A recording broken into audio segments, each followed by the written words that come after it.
comme nous sommes une nation choisie, je te réponds là. Ces pays, nous ne sommes pas... Qui vous a dit que ce pays est une nation choisie? Mais je vais t'expliquer ça ici. Tu verras les preuves tangibles avec les toi que je te dis. Non pas seulement pour ce que je dis, mais pour le destin prophétique annoncé par les grands prophètes de notre ère. Quel prophète? Simon Kimbangu. Ah, Simon Kimbangu était un grand prophète? Oui. Vous croyez en lui? Je te dis, je crois en lui. Et quiconque osera ne pas reconnaître la spiritualité de Simon Kimbangu, porteur de la robe, je te le dis et je te le réponds et tout le monde va me suivre. La meilleure façon d'amener un peuple en captivité, il faut tout simplement bouleverser sa spiritualité. Tel que tu es là, je n'ai pas besoin de te mettre des menottes. Mais si j'arrive à bouleverser ta spiritualité, je te fais entrer dans la prison spirituelle. C'est comme ça que la République démocratique du Congo, on multiplie des églises par des entités démoniaques pour prendre le peuple en otage et nous faire entrer dans une captivité spirituelle. Quand tu parles des autres pays, regarde bien. Toutes les grandes nations, en commençant même par la Chine, ce sont des pays qui se sont développés parce qu'ils ont su protéger leur spiritualité. Que cela soit positif ou que cela soit négatif. Quand un peuple est dépourvu de sa spiritualité, le voilà devenu esclave des nations qui dominent sur lui. Donc le Congo est dépouillé de toute sa spiritualité? Non seulement c'est là. Sur le plan mouvement philosophique. S'il vous plaît, est-ce que le Congo est dépouillé de sa spiritualité? Oui. Qui vous a dit ça? Moi je te l'ai dit. Vous qui vous a dit? Mais je suis là devant toi. Je vais témoigner le fait. Ah bon, témoigner. Premier point. Parce qu'avec moi, il faut convaincre. Hein? Toutes les autorités politiques africaines, du moins, avant d'avoir une certaine parcelle d'impérium, tu ne t'es jamais posé la question pourquoi ils vont faire le tour à Rome. Pourquoi ils vont à Rome? Mais c'est ça la question. Pourquoi chaque président, une fois élu, doit passer à Rome? Ce n'est pas à moi de te répondre. Va chercher ceux qui sont partis à Rome là, ils vont te dire. Non, non, dis-nous. Non. Comment je vais savoir la vérité? Comment je vais savoir? Je t'informe que si vous ne savez pas pourquoi vous abordez la question. J'ai abordé la question pour te dire qu'il y a une certaine allégeance qui se fait au premier citoyen du monde. Vatican, c'est un État qui gère la spiritualité du monde entier. Si on ne t'a pas dit, moi je t'informe. Vous prêtez allégeance au pape. Parce que personne, et je dis bien personne, ne peut assumer une certaine parcelle d'impérium en Afrique sans qu'au préalable, le souverain pontife puisse lui accorder ce pouvoir. Donc, on reconnaît qu'il y a il y a des lois spirituelles établies dans le monde qui font que chaque représentant de l'Afrique qui veut assumer une certaine portion d'impérium doit nécessairement se soumettre au joug spirituel lui est imposé par l'Occident. Alors, laissez-moi poser la question. Allez-y. Donc, d'après vous, le salut du Congo ne viendra ni de l'Union sacrée, ni de la Mouka, ni du PPRD, ni d'ensemble, bref, de manière générale, ni de tous ces grands hommes politiques que nous avons au pays. Je suis désolé de te répondre aujourd'hui, oui. Mais d'où viendra ce salut?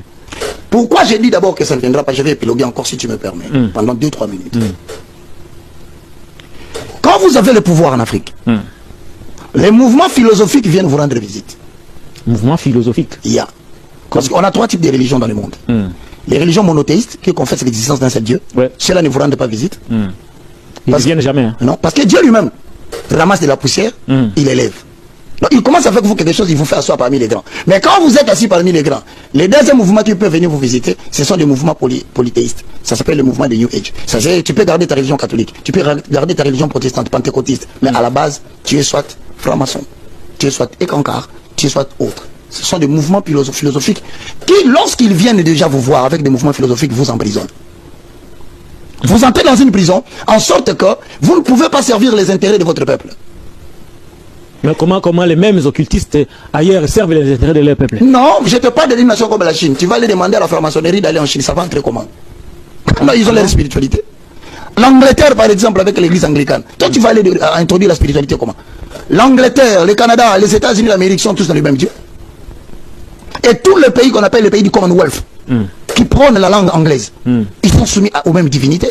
Allez faire des recherches, on va vous dire. Et le Congo est soumis à quelle divinité? C'est à vous de les découvrir, mais moi je pense que... Moi comment? Je viens, toi tu es un journaliste de recherche. Je t'annonce que tous ceux qui ont refusé de se soumettre en tant qu'élite politique, je répète, tous les présidents africains qui ont refusé de se soumettre aux exigences des mouvements philosophiques voulant s'affranchir du pouvoir de l'Occident, servir la cause nationaliste et patriotique au détriment des intérêts des Occidentaux, Soit ils ont été trahis par leurs propres proches, à qui on a donné de l'argent pour les éliminer, soit ils ont été éliminés par la politique établie par ces gens-là. Permets-moi de te citer quelques exemples.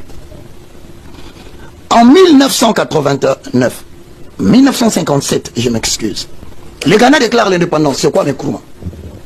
Il essaye de faire de son mieux pour demander aux Africains qu'il y ait l'émergence de l'Afrique. Il propose beaucoup de méthodes, entre autres, je cite, l'Afrique doit s'unir, il prône cela. De deux, le conscientisme, de trois, le néocolonialisme. Mais il propose tout cela pourquoi? Parce qu'il refuse de considérer ce que l'Occident nous propose. Il est mort dans des conditions assez mystérieuses.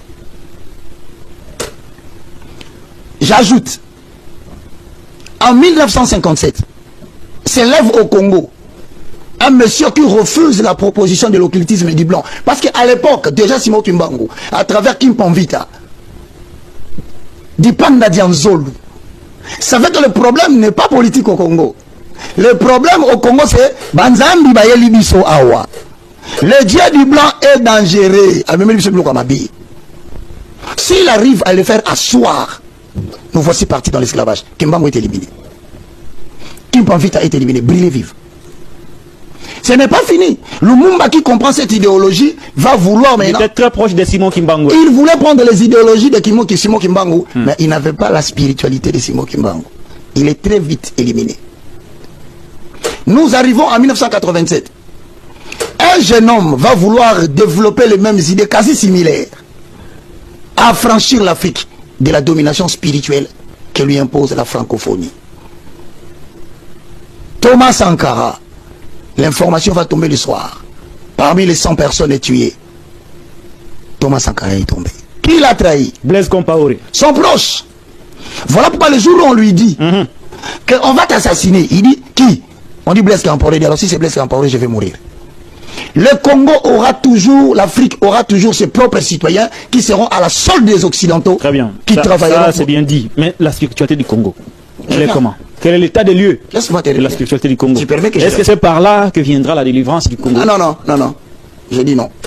Mesdames et messieurs, d'où viendra la délivrance du Congo? Si la délivrance ne viendra pas du domaine politique, je te rappelle parce que plusieurs de nos autorités se sont enfermées dans des mouvements philosophiques. Et ces mouvements philosophiques les imposent de se soumettre aux désidératas de l'homme blanc. Vous avez Sylvanus Olympio, il était du Togo, il a refusé de se rallier à ces mouvements, il a été éliminé. Vous avez Johnson Thomas du Nigeria, il a refusé, il voulait s'affranchir, il a été éliminé. Vous avez Ali Shermark de la Somalie, il a refusé le mouvement philosophique, il était éliminé. Ce que je te dis, c'est vérifiable. Vous avez Cheikh Abed de Zanzibar, il a été éliminé.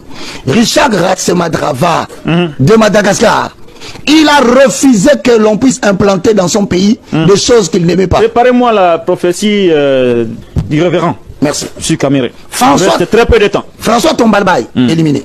Tombalbaye est notre avenue ici, juste à côté. C'est ça. Il y a même le président nigérian, Mortala Rama. Je ne vais pas plus loin. Il n'y a pas beaucoup de temps ici. Vous avez un président qui est venu ici, qui a refusé ces mouvements-là. Qui? Mouzé. Mouzé n'est pas entré dans l'occultisme blanc? Qu'on ne vous trompe pas. Ah bon? Je parle, je pèse mes mots. Comment vous l'avez su? Il n'était pas dans les affaires des Occidentaux. Non. Il a été éliminé. Et son fils? Si, la question c'est quoi avec et son fils c'était